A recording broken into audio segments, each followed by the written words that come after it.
اليوم ضيوفي حلوين كتاكيت، عشان هيك اخترت لهم 3 وصفات حلوين مثلهم، وكالعادة جدا جدا سهلين وكل الأطفال متأكدة رح يحبوهم. أول وصفة رح أعملها هي الزكيك. رح أحط عندي كل المقادير: الحليب السائل والبودرة والكاكاو والسكر والزبدة، بحركهم وبحطهم على نار مع التحريك لحتى المزيج يغلى. بس يغلي بخليه يغلي لمدة 5 دقايق.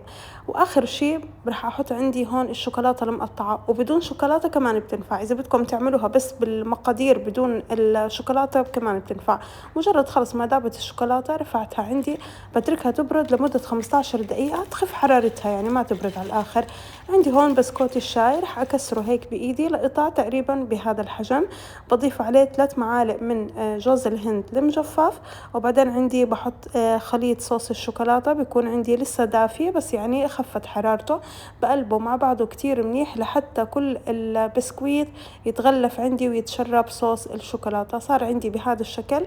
عندي هون ورقة قصدير وفوقيها ورقة خبز.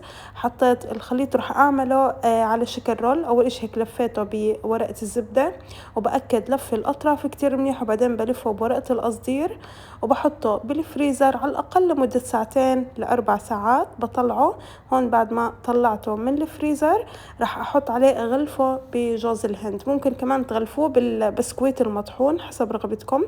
بغلفه هيك بجوز الهند كتير منيح، وبعدين بقطعه وبقدمه متماسك. تقطيعته كتير حلوة، طعمه كتير طيب، وطريقته سهلة كتير، ما في لا قشطة لا حليب مكثف محلى. مقاديره جدا بسيطة. هلا وصفة كتير بحبوها الأطفال، رح نعمل كوكيز كيك بس حتكون 1 لاير طبقة واحدة. حطيت عندي هون الزبدة الطرية، نص كوب سكر بني وبس معلقة واحدة سكر أبيض. بهالوصفة قللت لكم مقدار السكر، وحقلبهم مع بعض. ممكن طبعا تقلبوهم بالمضرب الكهربائي حسب رغبتكم لحتى الخليط عندي هيك يصير كريمي ويدوب السكر مع الزبدة. رح أضيف عندي البيضة والفانيلا ورح أخفقهم لحتى الخليط يتجانس عندي وتمتزج عندي البيضة والفانيلا بهذا الشكل. هلأ حأضيف المواد الجافة، طبعا نخلتها اللي هي الطحين كوب وتلت والبيكنج باودر والبيكنج صودا والملح، وبقلبهم كمان هيك بالسباتولا لحتى كل الطحين الأبيض يختفي عندي وأحصل على عجينة الكوكيز. واخر شي بضيف عندي شوكولات شيبس، حطيت نوعين دارك وبالحليب وخلطهم كتير منيح وهيك صارت جاهزة. عندي صينية مقاسها 8 انش، حطيت فيها الخليط. الصينية عندي غير لاصقة فما دهنتها بإشي، وخبزتها لمدة 13 دقيقة على درجة حرارة 180. تركتها تبرد. وهلأ رح أعمل فروستينج. أول إشي خفقت 50 جرام يعني نص إصبع من الزبدة، بعدين حطيت عليه السكر والكاكاو المنخولين وخفقته. رح أحصل على خليط في الأول بتحسوه هيك مثل كأنه رمل البحر المبلول. هلأ رح أضيف الحليب السائل. لما بضيف الحليب السائل بيتحول عندي لفروستنج كريمي.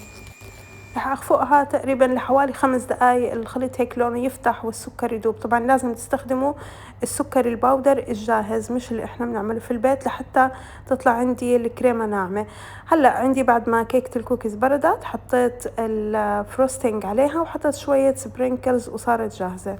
أكتر وصفة حبوها الأطفال الشوكولاتة فوندو، عبارة عن كريمة خفق سائلة وفيها قطع من الشوكولاتة. حطيتهم بالمايكروويف لحتى سخن الخليط، وبعدين بقلبهم لحتى تذوب عندي الشوكولاتة تماما.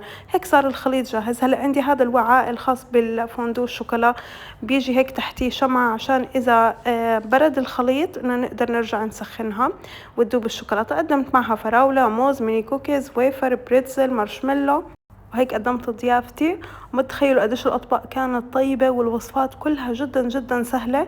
بتمنى تكون الأفكار والوصفات عجبتكم. جربوهم، صحتين وألف عافية.